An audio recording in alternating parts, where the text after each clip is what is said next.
Hey there, I made it to San Francisco. Just flew in from New Zealand, but I am now waiting till I can check in for my next flight to San Diego. Very sleepy.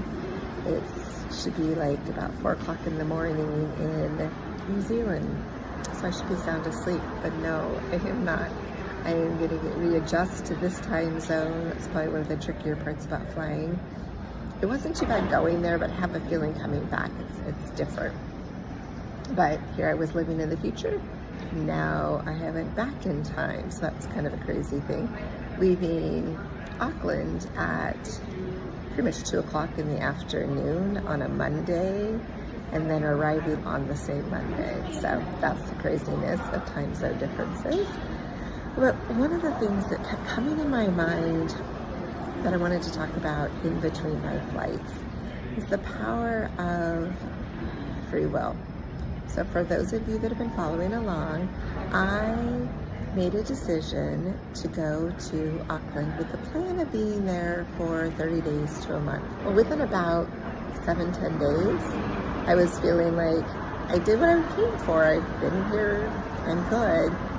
And then I was telling family and friends, oh, I'm thinking of coming back sooner. And they're like, oh, but the angels told you. And I said, you know, that's the thing, is that we are living a human existence. The clock ticks differently for the angels. The angels did want me to stay. They did say I had more to do. Something in me just was, I was just done. The energy was getting to be not the flow that I wanted. I didn't have my usual spunk and zest that I wanted.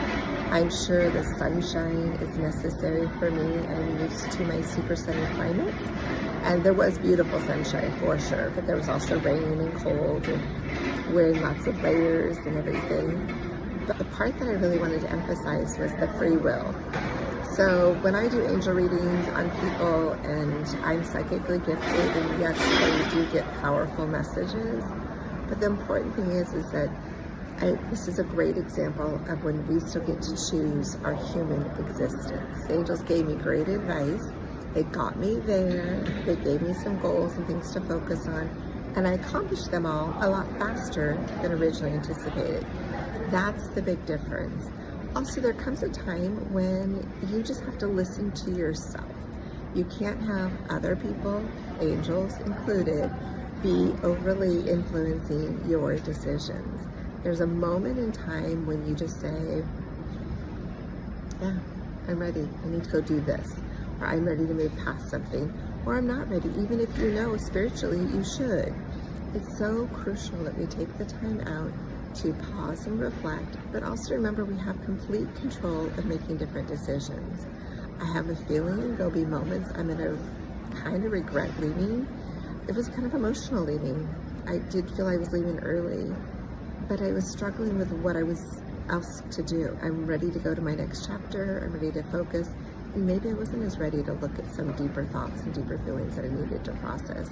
But the reality is I needed to make that decision for myself and not just hold on a time clock of what my angels told me to do. My angels are happy to be back.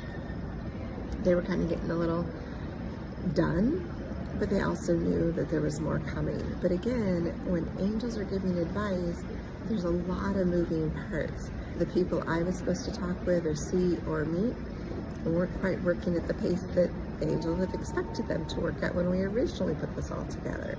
So you're juggling a lot of moving parts and a lot of different dynamics. This is where we have to shift. You know, a phrase I often use is tuck and roll. Because sometimes we just need to change. We need to change up the direction. We need to move from a different stage to the next stage.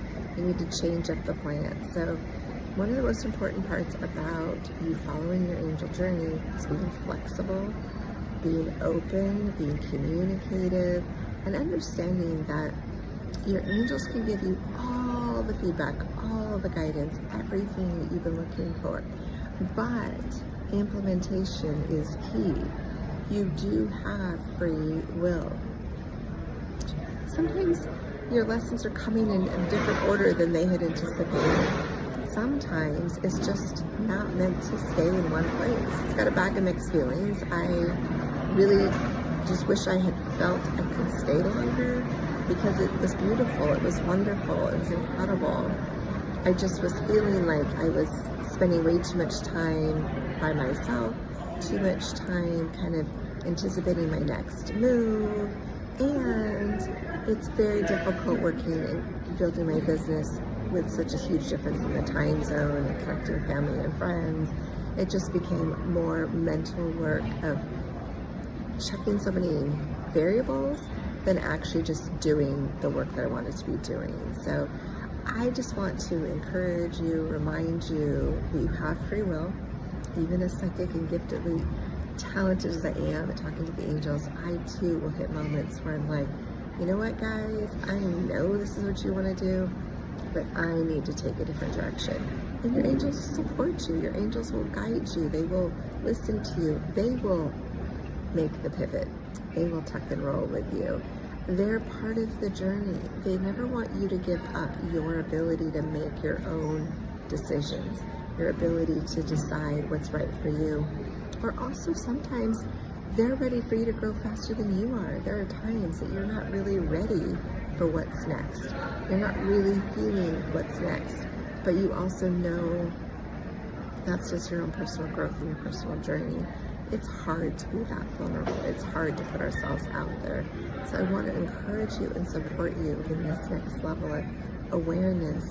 Whenever you are being tugged between following your spiritual purpose, following what your inner voice says, and just doing what works, what's, flows for you, take a beat and give yourself permission to remember you have free will.